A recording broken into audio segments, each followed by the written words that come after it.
Il m'a donné toute une autre vision de la vie. Il m'a aidé à apprécier la vie malgré les difficultés. Et vraiment, c'est impossible de marcher sans lui. Voilà, ce que je peux dire, c'est que je suis heureuse de lui appartenir.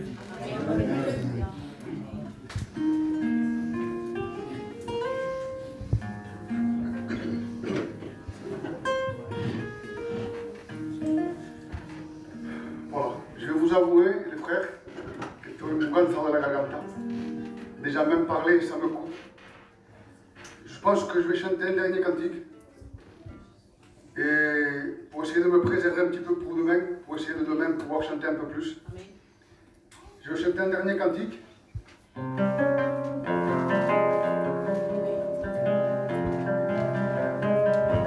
Et après, on sera la parole de Dieu.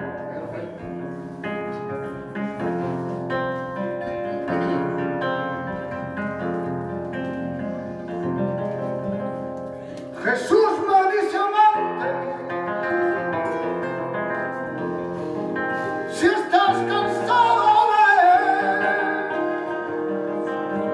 reposa aquí en mi pecho, tu fatigada sien, cansado, enfermo y triste. Yo a Cristo me acerqué, en él descanso, consuelo hallaré. Y yo busqué los manantiales de agua viva de Jesús de Nazaret, y ese agua es la que acaba dulce, y esa es el agua que te invito yo a beber. Y yo busqué los manantiales de agua viva de Jesús de Nazaret, y ese agua es la que acaba dulce, y esa es el agua que te invito yo a beber. Jesús me dice amante,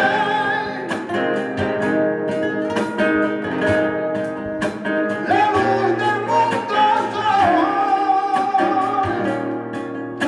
yo soy la viva fuente, abierta para ti, con ser de Dios viviente. Yo a Cristo me acerqué, bebida su corriente, entré a la vida. Y yo busqué los manantiales de agua viva de Jesús de Nazaret, y ese agua es la que acaba mi sed, y esa es el agua que te invito yo a beber. Y yo busqué los manantiales de agua viva de Jesús de Nazaret, y ese agua es la que acaba mi sed, y esa es el agua que tú debes de beber.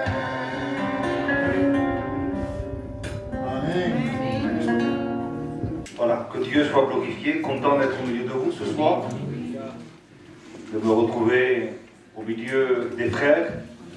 Il y a des visages que je reconnais. Voilà, je me sens bien au milieu de vous.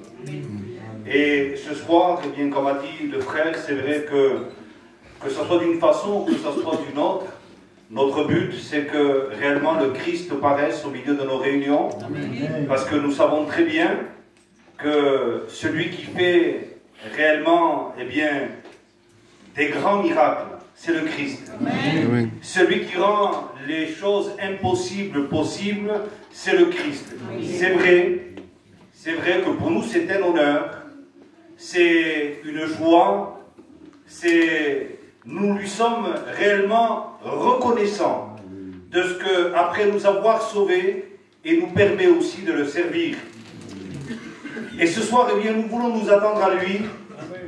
Que Dieu soit glorifié pour ces merveilleux cantiques que nous avons entendus. Amen. Mais le plus important ce soir, eh bien, plus que même ce que je vais prêcher peut-être, dans le sens d'une prédication, le plus important c'est que tu le rencontres. Amen. Parce que des fois, c'est bien chanté, c'est bien prêché, c'est bien témoigné, mais les gens repartent tels qu'ils étaient. Eh bien, on voudrait vous dire, avec beaucoup de respect et en même temps beaucoup d'amour, mais beaucoup de vérité. Notre but, ce n'est pas qu'en sortant de là, vous dites, il a bien chanté, il a bien prêché, ils ont bien témoigné. Mais notre but, c'est surtout qu'en sortant de là, vous dites, j'ai rencontré Jésus. Amen. Jésus m'a sauvé. Amen. Que Dieu soit glorifié. Alors, avec vous, ensemble, j'aimerais, avant de faire une lecture de la parole de Dieu, prier, demander encore une fois l'assistance du Saint-Esprit. Nous avons besoin que Dieu nous aide. Je ne sais pas comment tu es rentré, de quelle façon tu es rentré. Je n'ai pas besoin d'une grande révélation pour savoir que, eh bien, tu ne vis pas bien. Ah, c'est certain ça. Je veux dire, mais est-ce que tu me connais? Non, je ne te connais pas, mais ce livre, qui est la parole de Dieu, connaît très bien l'homme. Et ce livre ne s'est jamais trompé. Ce livre a toujours dit la vérité. Et ce livre me dit que les hommes sans Dieu ne le vivent pas bien et qu'ils le vivent très mal. Oui, c'est la vérité. Ce livre est authentique et réel. Il ne se trompe pas. Alors, eh bien, ce soir, je voudrais, avant de prier même, te dire que le Seigneur veut te sauver. Le Seigneur t'aime. Le Seigneur a donné sa vie pour toi. Tu n'es pas n'importe qui à ses yeux. Non pas que nous ayons de la valeur par rapport à ce que nous sommes, mais nous avons de la valeur parce que nous sommes sa créature. Et nous avons surtout de la valeur parce que nous sommes aimés. Nous n'avons pas de la valeur à cause de notre qualité, malheureusement. Il n'y a pas de qualité véritable chez l'homme. Même si, par-ci et par-là, il y a des hommes et des femmes respectables, mais aux yeux de Dieu, je dis bien aux yeux de Dieu, il n'y a pas d'hommes, il n'y a pas de femmes qui soient, eh bien, des hommes et des femmes de qualité. Au contraire, lorsque la Bible nous démontre réellement la position de l'homme, elle est misérable. La position de l'homme est réellement une position, une situation très mauvaise. Nous sommes, qu'on le veuille ou pas, eh bien, descendus de très très haut. Nous sommes descendus de très très haut. Vous allez me dire, qu'est-ce que tu veux dire? Parce que l'homme a été créé, la créature a été créée à l'image de Dieu. Normalement, on n'aurait pas dû vivre comme nous vivons sur la terre. Lorsque Dieu a créé l'homme, il l'a créé, si vous voulez, à la position, à la place d'un Seigneur. Il lui a donné, eh bien, toute la responsabilité de cultiver la terre, de remplir la terre, de dominer la terre. Tout ce que Dieu a créé, c'était pour l'homme. Et puis l'homme, malheureusement, eh bien, à cause du péché, mes amis, à cause du péché, est descendu très, très, très, très bas. Oui, la Bible ne nous le cache pas, nous allons le lire, l'homme est descendu très bas. Mais j'ai une bonne nouvelle pour vous. C'est qu'il y a quelqu'un qui est venu nous relever. Il est venu nous relever avec une main forte, avec une main puissante. Oui, Christ a la capacité de relever qui que ce soit. Et peu importe qui tu es, et peu importe même la nature de ta difficulté, peu importe la situation dans laquelle tu te trouves, il y a, eh bien, un Seigneur glorieux et puissant qui est le véritable libérateur de tous les hommes. Avec lui, les chaînes, eh bien, ne résistent pas. Les chaînes se cassent. Avec lui, eh bien, ce qui est impossible devient possible. Alors, donnons-lui ce soir toute la place. Vous l'avez compris, le Seigneur? Seigneur, je prie pour que dans ces moments, Seigneur, tu viennes toucher les cœurs et tu viennes toucher les vies. Seigneur, que d'un perdu tu en fasses un sauvé et que d'un malheureux tu en fasses un heureux. Oui, Seigneur, fais-le ce soir. Fais-le ce soir par l'action de ton esprit. Seigneur, dirige toutes choses, dirige la prédication. Dirige, Seigneur, oui, Seigneur, mon esprit, que mon esprit soigne, Seigneur mon Dieu, eh bien sous l'onction de ton esprit, et qu'il y ait parole de connaissance, qu'il y ait parole de sagesse, qu'il y ait parole prophétique. Oui, mon Dieu, qu'il y ait surtout, Seigneur, la révélation de la croix et la révélation de ton Fils. Au nom de Jésus, Amen, notre Père. Amen. J'aimerais lire un texte avec vous dans l'évangile de Jean au chapitre 8 et verset 30. Il est dit comme cela: comme Jésus parlait, ainsi plusieurs crurent en lui. Et il dit aux Juifs qui avaient cru en lui: si vous demeurez dans ma parole, vous êtes vraiment mes disciples. Et vous connaîtrez la vérité, et la vérité vous affranchira. Ils lui répondirent: nous sommes la postérité d'Abraham, et nous ne fûmes jamais esclaves de personne. Comment dis-tu, vous deviendrez libres? En vérité, je vous le dis, leur répliqua Jésus, quiconque se livre au péché est esclave du péché. Or, l'esclave ne demeure pas toujours dans la maison, le Fils y demeure toujours. Si donc le Fils vous affranchit, vous serez réellement libres. Je sais que vous êtes la postérité d'Abraham, mais vous cherchez à me faire mourir parce que ma parole ne pénètre pas en vous.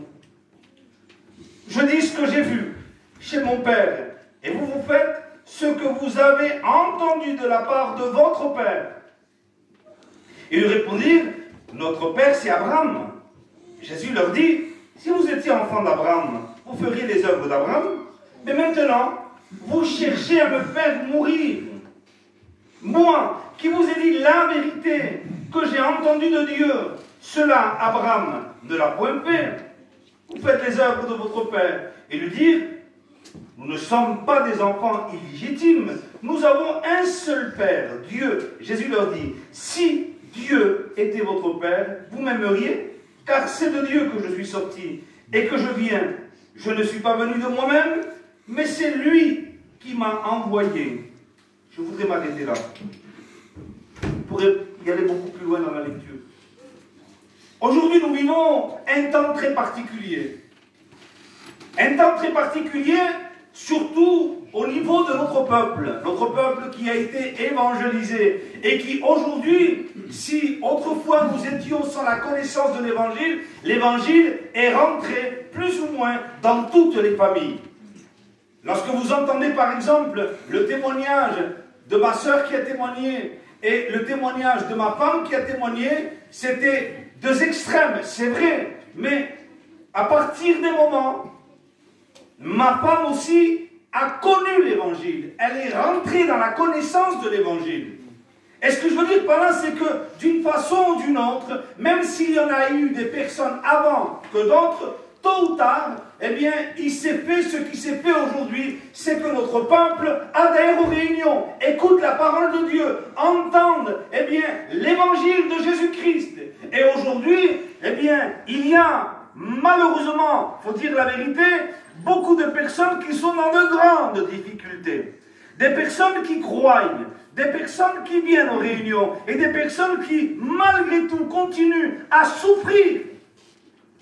Malgré peut-être que certaines personnes viennent pendant des années à des réunions, eh bien, ils continuent à vivre plus ou moins la même vie. L'angoisse n'est pas partie, la déprime en réalité reste là, des personnes sont liées par certains vices et par certaines passions.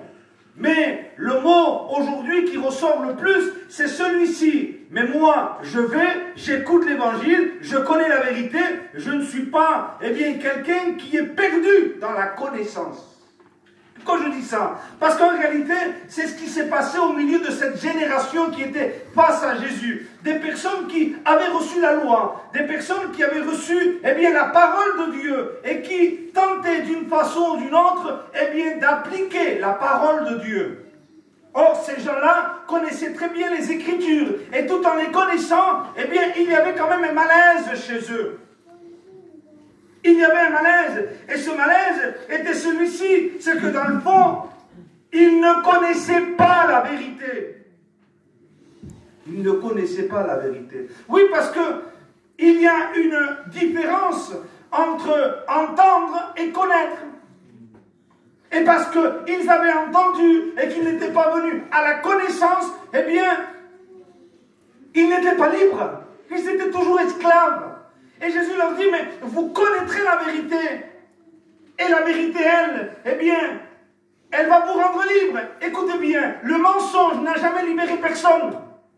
C'est vrai que certaines personnes préfèrent entendre même des paroles douces, des paroles qui ne gênent pas, des paroles qui vont dans le sens du poil. On parle comme ça aujourd'hui, c'est des mots qu'on utilise. Et on dit, mais non, écoute, continue, viens, il ne se passe, tu verras, les choses vont y aller mieux. Mais en réalité, à un moment donné, eh bien, nous nous rendons compte que les choses ne vont pas. Et quand les choses ne vont pas, eh bien, j'aimerais te dire que ce n'est pas en te trompant qu'on va te libérer, mais c'est en te disant la vérité que tu pourras venir à la connaissance de la vérité. Ce que je voudrais dire par là, c'est que ces gens-là connaissaient la parole, connaissaient la loi, et certainement qu'ils savaient prier. Ils se sont trouvés même étranges lorsque Jésus leur a parlé de liberté. Jésus reprend la parole en leur disant, oui, oui, je vous le dis, si le Fils, d'abord il dit, vous connaîtrez la vérité. Et secondement, il leur dit, si le Fils vous affranchit, alors vous serez réellement libres. Non, mais non, nous on n'est pas esclaves. On est esclaves de rien. Nous, on n'est pas n'importe qui quand même. On est le peuple juif et qui descend de la lignée d'Abraham. Nous descendons d'un béni, nous. Nous sommes le peuple béni. Nous descendons d'Abraham. Pourquoi tu nous parles à nous de liberté? Pourquoi tu nous parles à nous d'affranchissement? Mais tu sais pas, mais tu sais pas, Jésus, d'où on vient? On n'est pas n'importe qui, nous. Vous savez, Jésus connaît très bien l'homme. Et on pourra dire ce qu'on veut. Ce qui est réel, c'est qu'en réalité, avec toute la connaissance qu'on peut avoir aujourd'hui, eh bien, certaines personnes ne sont pas libres. Certaines personnes ont besoin de délivrance. Et certaines personnes ont besoin d'entendre vivement la vérité. Attention, je ne suis pas en train de dire que la vérité n'est pas prêchée. Non, la vérité est prêchée. Mais certaines personnes ont comme un voile. Et ce voile, il est là. C'est qu'ils ne veulent pas avouer que dans le fond, ils ne sont simplement que des croyants. Des croyants. Et des croyants qui, quelque part, se sont fait une croyance à leur façon. Voyez-vous, quand on se fait une croyance à notre façon, nous ne sommes pas libres. Nous ne sommes pas affranchis. Et nous continuons à être esclaves de nos péchés. Et puis, on est malheureux quand on est esclave de nos péchés. Quand nous sommes esclaves de l'orgueil. Quand nous sommes esclaves de la jalousie. Lorsque nous sommes esclaves de la rivalité. Lorsque nous sommes esclaves de la méchanceté. Lorsque nous sommes esclaves du péché. Nous le vivons mal. On le vit mal. On le vit mal dans la maison. On le vit mal avec les enfants. On le vit mal avec la famille. On le vit mal dans le travail. On le vit mal. Lorsque l'homme, lorsque la femme est esclave du péché, eh bien, il ne se sent pas à l'aise. C'est normal. Nous n'avons pas été créés pour vivre dans le péché. Nous avons été créés pour vivre libre. On a été créés pour vivre libre. Jésus va leur dire, et pourquoi? Alors que je vous dis la vérité, vous cherchez à me faire mourir. Ça va vous surprendre ce que je vous dis. Et beaucoup de personnes ne sont pas allées vers Jésus. Beaucoup de personnes n'ont pas crié directement à Jésus. Et beaucoup de personnes, même je vous le dis, c'est une vérité, ils ont un voile. Et ce voile fait que dès qu'on touche à leur croyance et qu'on leur annonce l'évangile, parce que écoutez bien, sans être compliqué, l'évangile nous dit, l'épître aux Romains concerne une personne. Et cette personne, c'est Jésus. Et l'évangile, c'est la bonne nouvelle? La bonne nouvelle, c'est une personne, c'est le Christ, c'est le Fils de Dieu. Ce n'est pas des règles, ce n'est pas ne fais pas, ne goûte pas, ne dis pas, fais pas ci, fais... Non, ça n'a rien à voir. Ce n'est pas des préceptes qui libèrent, c'est une personne qui libère et qui rend libre. Amen. Parce que je vous dis la vérité, vous cherchez à me faire mourir. Combien aujourd'hui, dans nos assemblées, certaines personnes, eh bien, ils veulent faire mourir dans leur conscience et dans leur vision le Christ. Ils ne veulent pas y aller vers le Christ. Et ils défendent constamment leur religion. Ils défendent constamment leur croyance. Mais j'aimerais te dire de la part de Dieu et de cet amour qui me presse ce soir à te dire, mais arrête de vivre dans l'esclavage. Arrête de vivre mal. Qui mieux que toi sait dans le fond que ta croyance, eh bien, elle ne te sert pratiquement à rien.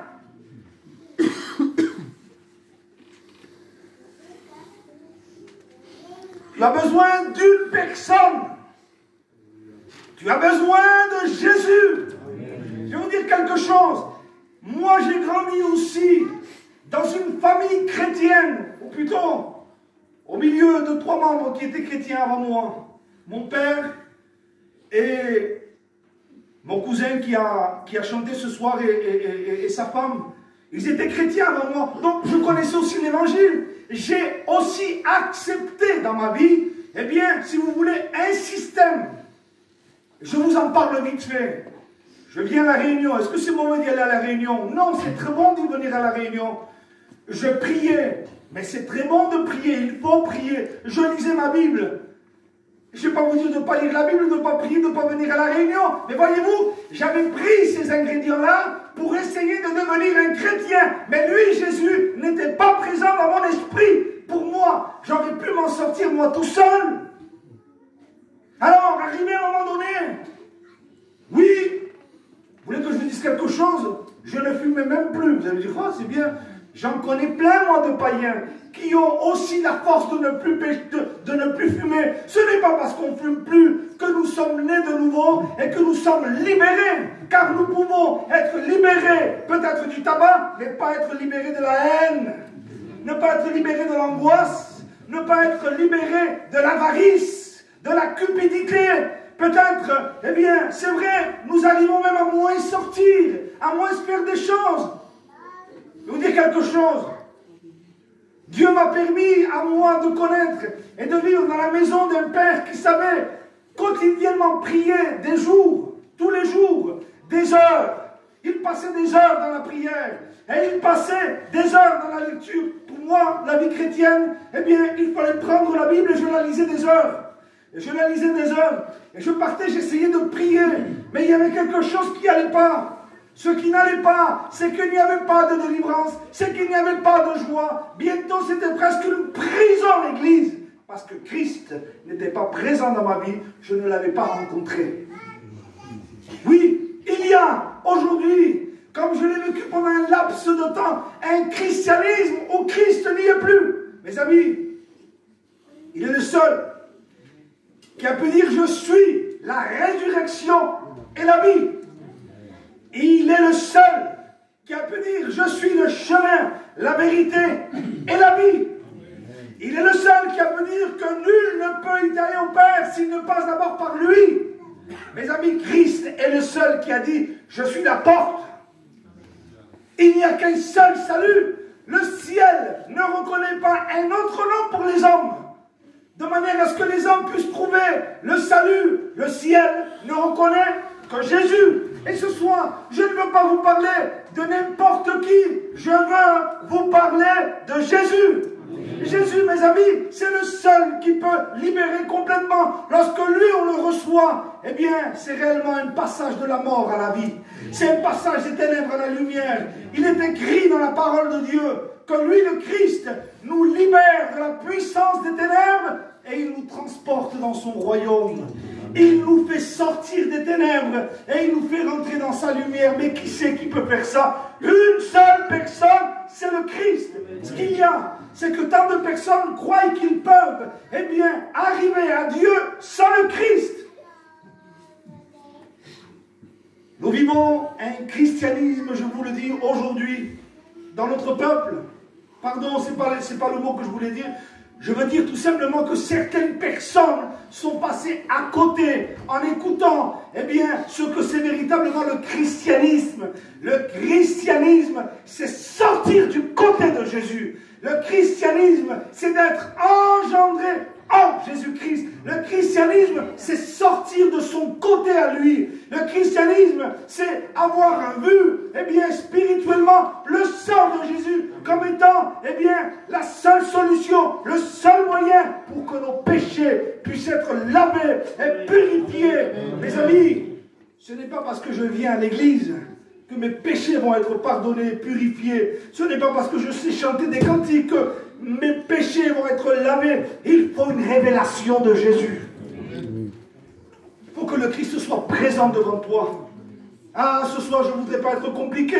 Voyez, tout à l'heure, on devait venir ici. On a pris le GPS.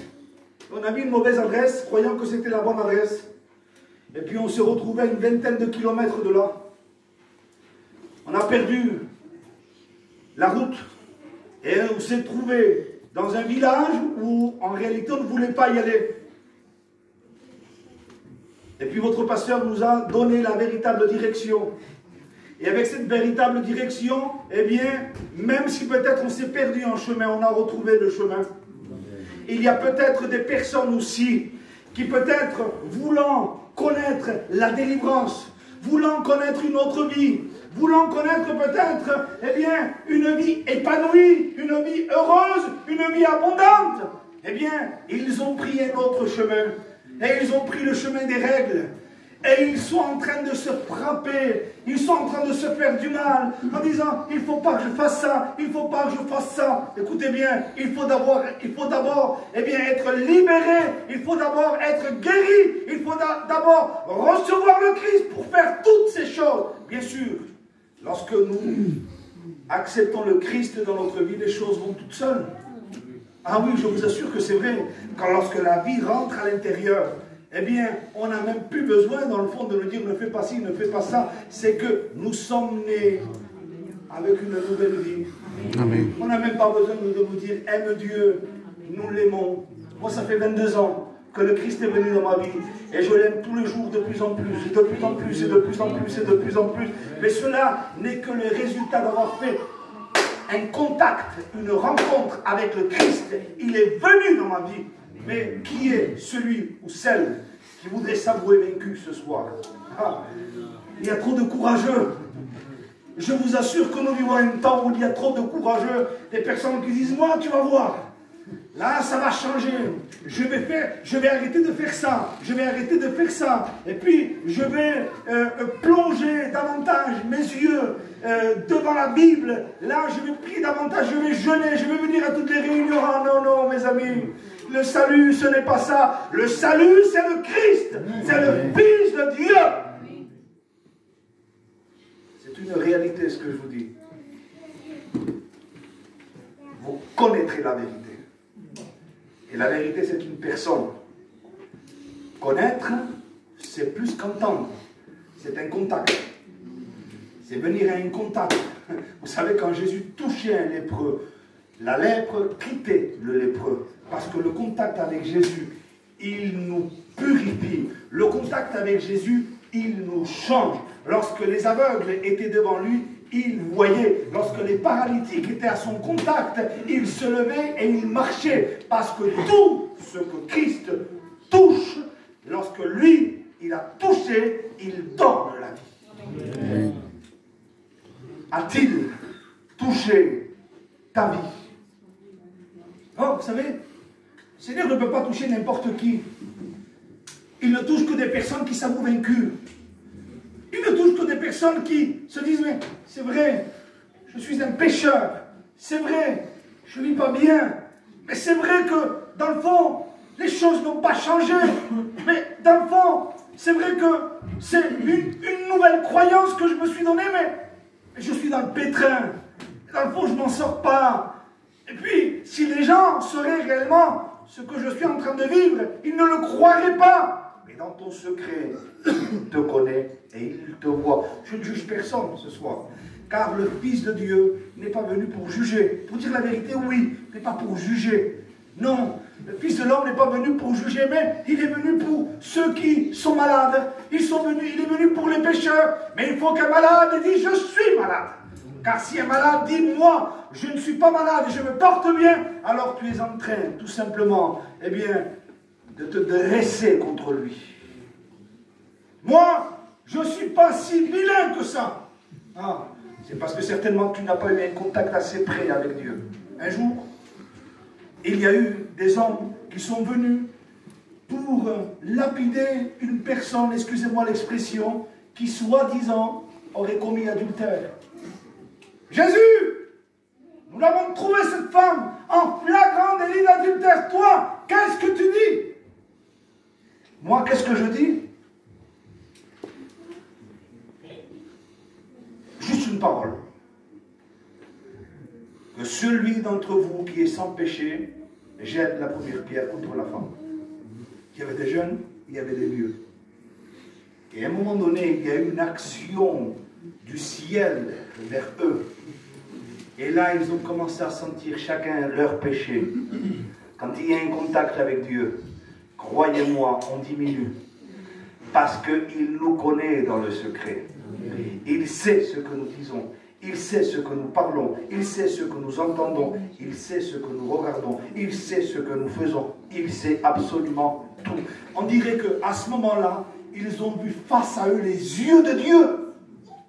Accusés par leur conscience, ils sont tous partis. Pourquoi ils ne se sont pas repentis? Parce que le religieux préfère se perdre que se repentir. Il y a certaines personnes qui en réalité viennent dans nos réunions, ils sentent, moi je sens l'amour de Dieu. Peut-être que je suis maladroit dans ma prédication, c'est possible, mais en tous les cas je sens l'amour de Dieu. Je ne sens pas quelqu'un qui veut te faire du mal, il te connaît, il ne te découvre pas, il sait très bien que tu vis mal, il sait très bien que tu es malheureux, et que tu n'en peux plus. Il le sait. Il ne vient pas là pour te frapper avec un marteau, mais il vient avec sa main percée, en te disant, regarde, mais moi je suis mort pour toi, moi j'ai donné ma vie pour toi, mes mains ont été percées pour tes péchés. Ne te cache pas, mes pieds ont été percés à cause de tes péchés. Regarde mon dos, il a été labouré. Regarde le sang, il est de partout mon corps, mais ce sang, je l'ai versé pour tes péchés. Ce que tu tiens en secret n'est pas un secret pour moi, je sais tout. Et sachant ta situation, j'ai donné ma vie pour toi. Tu as besoin de moi. Tu as besoin de Jésus. Tu as besoin du Fils de Dieu. C'est merveilleux quand on le rencontre. C'est glorieux quand on le rencontre. L'apôtre Paul a dit comme cela, je n'ai pas honte de l'évangile.